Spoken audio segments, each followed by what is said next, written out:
tema. O pastor Leonardo me passou. Abram comigo aí a Bíblia em Gênesis capítulo 41.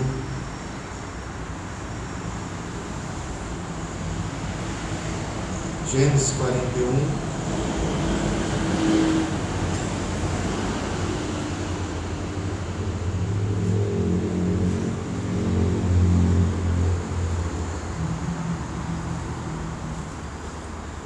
Gênesis 41, versículo 1.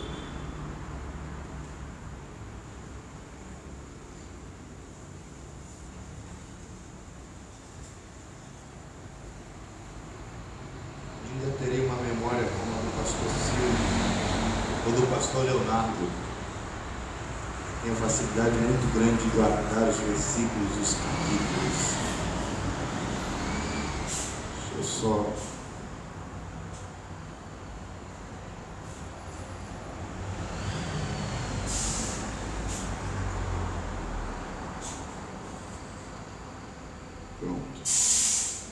A partir do versículo 50, que diz assim, Gênesis 41, 50, eu queria ler também o 51. E nasceram a José 2 filhos, antes que viesse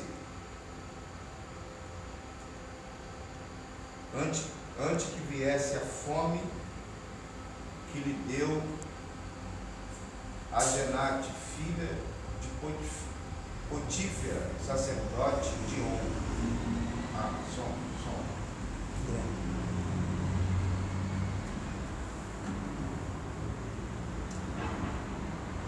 Versículo 51.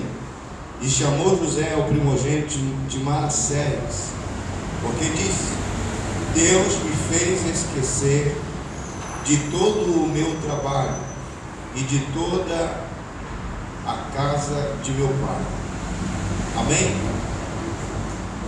Vamos fazer uma breve oração. Pai, nós te louvamos e engrandecemos o teu nome, Deus, por tudo que o Senhor tem feito. Fala conosco através dessa palavra, como o Senhor já tem falado aos teus servos, Senhor, a Deus querido, através desse tempo. Seja conosco e nos abençoe de sobremaneira, em nome de Jesus. Amém?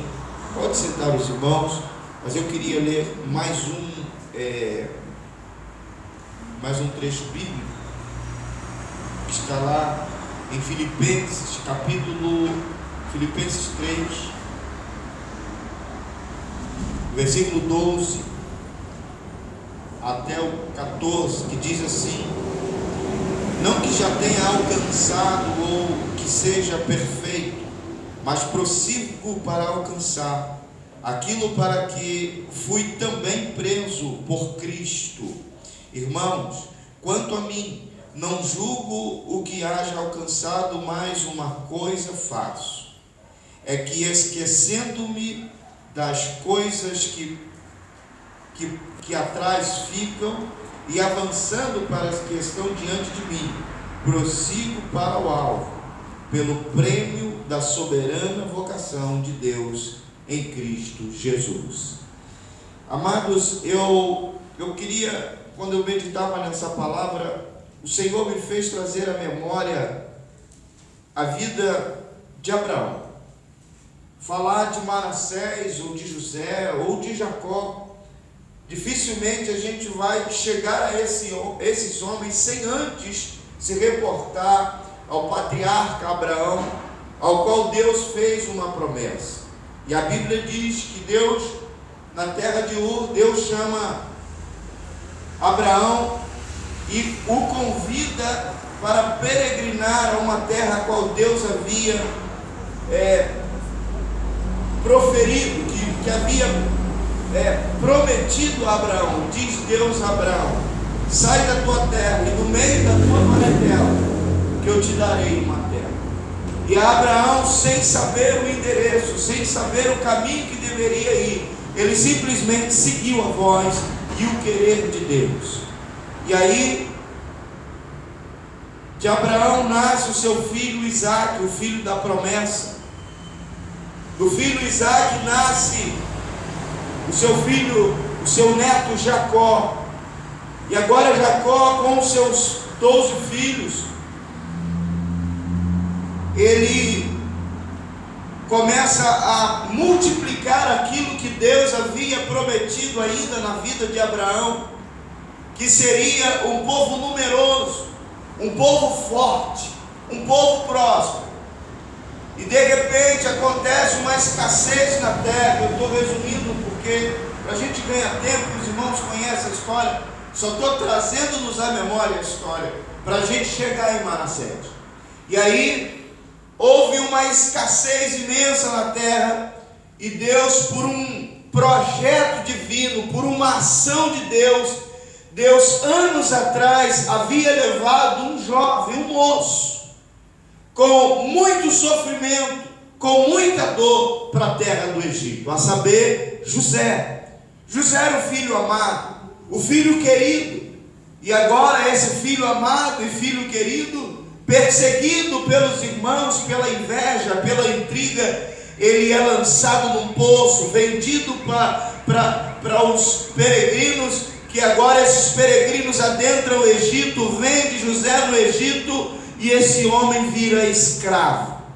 E a Bíblia diz que ele sofreu naquele lugar, ele sofreu no caminho, ele sofreu na mão dos irmãos, mas o sofrimento também, ele está no plano de Deus, na vida daquele que serve ao Senhor. Diga isso para alguém do seu lado, ou talvez toma isso para você mesmo. O sofrimento, ele está na vida daquele que serve a Deus.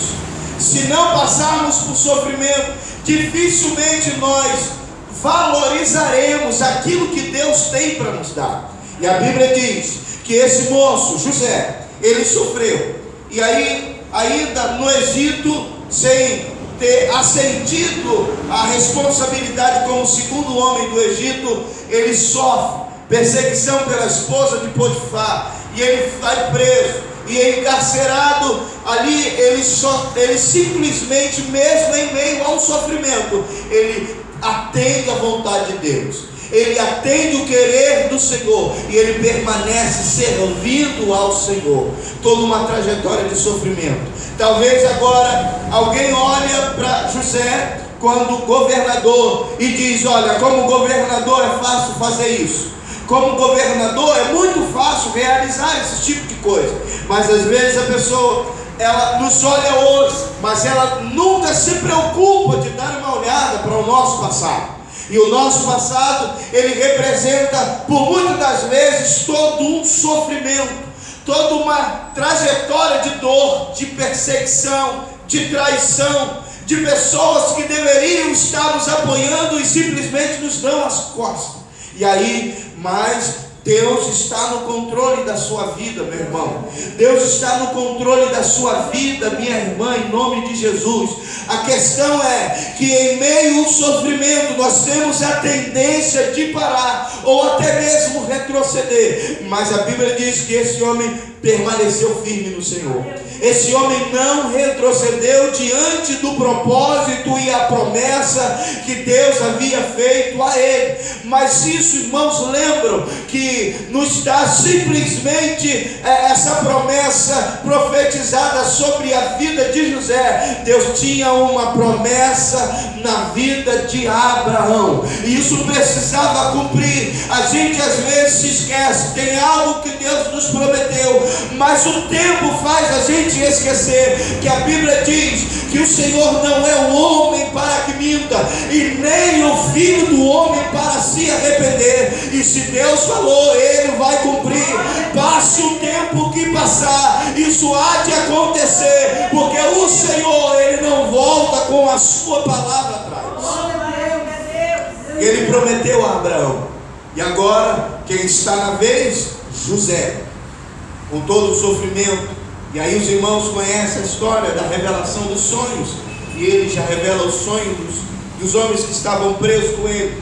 E tempo depois ele é lembrado, tinha até falado ao homem que saiu, cárcere: olha, quando você estiver lá, lembra de mim.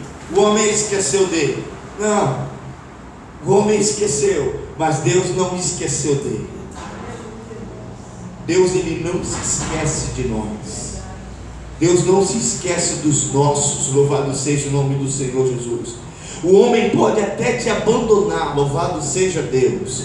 O homem pode até esquecer de você, mas o Senhor, o tempo todo, Ele está lembrando de você, e o tempo todo Ele está te guardando, e o tempo todo Ele está te dando livramento. Louvado seja o nome do Senhor. E isso não foi diferente com a vida desse moço, José. E aí o tempo passa, aleluia. O faraó da época, ele tem um sonho e ninguém consegue interpretar o sonho desse homem. E aí o copeiro do rei, ele lembra: tem um homem lá no cárcere que ele interpretou o meu sonho e aconteceu conforme ele havia dito. Então chama esse homem, eu preciso conhecer esse homem para entregar a ele um sonho que eu tenho. O faraó fez uma promessa para quem interpretasse o sonho. De repente o faraó pensou que iria abençoar a vida daquele que interpretasse o sonho. Mas deixa estar que Deus tinha um plano na vida de José. Não tinha outra forma de José chegar naquele lugar, senão dando ao próprio faraó um sonho. E aí, o sonho, os irmãos já conhecem, vou mudar para frente. E aí José interpreta o sonho. E agora, aquilo que era dor, tristeza, vergonha, se torna em dupla honra. Aquilo que era escassez, pobreza, tristeza, o Senhor, Ele superabunda. Louvado seja o nome do Senhor Jesus. Aquilo que era motivo de escárnio, motivo de perseguição dos adversários, agora se torna motivo, aleluia, de lisonjas, de elogio, de exaltação, porque de fato Deus estava com aquele homem. E agora, aleluia, a escassez, ela alastra-se naquela região, e a família de José, que outrora deu as costas para ele, tem uma necessidade. Irmãos, se faltar a roupa, a gente coloca um trapo velho, a gente coloca qualquer coisa e a gente tampa o corpo e a gente fica bem.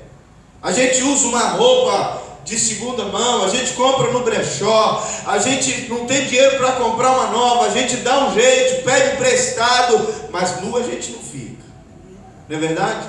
E não precisa ser uma roupa nova, mas ficar sem comida não dá. Ficar sem comida é impossível. Louvado seja o nome do Senhor. E agora a escassez se alastra naquela região, e a família de José vai procurar comida. E aí, ainda enredado em um plano de Deus, em um plano divino, quem aparece diante de José para pedir comida? Os seus irmãos, aqueles que outrora o venderam, aqueles que o tinham como um louco, como um sonhador, como alguém que estava delirando diante dos seus sonhos. Mas Deus tinha um plano na vida daquele homem. Ei, irmãos, em nome de Jesus, a gente precisa tomar posse disso. Nem todos vão acreditar na promessa que Deus tem na sua vida, aleluia. Nem todos darão devido crédito diante daquilo que Deus prometeu, porque vão olhar para a tua aparência, vão olhar para a sua estatura, vão olhar pela sua condição financeira e dirão: é impossível. Mas quem precisa estar convicto e certo de que a promessa é de Deus, é você e não outro. A gente tem essa dificuldade. Se ninguém concorda, se ninguém nos dá uma palavra de apoio, a gente retrocede. Ei, em nome de Jesus, Deus falou com Abraão: sai da tua terra e do meio da tua parentela, que eu vou te mostrar uma terra. E Abraão saiu da terra. A gente fica muito apegado naquilo que o outro vai dizer, naquilo que o outro vai pensar, naquilo que o outro vai me apoiar. Ei, em nome de Jesus, eu preciso estar certo de que aquilo que Deus falou comigo foi Deus, porque se for um pensamento da minha cabeça, eu serei frustrado. Se for algo do homem, eu serei frustrado. Mas se for de Deus, a palavra do Senhor, ela não volta vazia. Louvado seja Deus. E agora os seus irmãos o encontram, melhor, ele encontra os irmãos, porque para os irmãos eles nunca achariam que encontraria José, muito menos como o segundo homem do Egito. E aí José os encontra, os reconhece e vê, são os meus irmãos. Olha a diferença de um homem de Deus, e a Bíblia vai dizer que há uma diferença daquele que serve e aquele que não serve. Aquele que não serve, diante daquela situação, ele estava diante dos seus algozes, diante daqueles que eram seus inimigos, daqueles que o venderam, porque a Bíblia vai falar que às vezes os inimigos serão os da própria casa. Ele poderia agora aproveitar essa situação, porque ele era simplesmente o vice-presidente, ele era o que mandava e desmandava, e Faraó falou: olha, o que você falar está falado. E ele poderia simplesmente lançar aqueles homens numa cova com leões, ele poderia simplesmente torturá-los até a morte, ele poderia simplesmente fazer algo na vida daqueles homens, e eles nunca mais verem o seu pai. Mas ele, o que fez? Ele aproveitou aquela oportunidade de abençoar a tua casa e a sua família. Amados, tem coisas que vai acontecer na nossa vida, ou melhor, tem coisas que o Senhor só vai permitir que aconteça quando nós amadurecermos. O apóstolo Paulo vai falar que tem gente que prega o evangelho por fim, outros por ira. Por ira no sentido de que aquele ainda não está amadurecido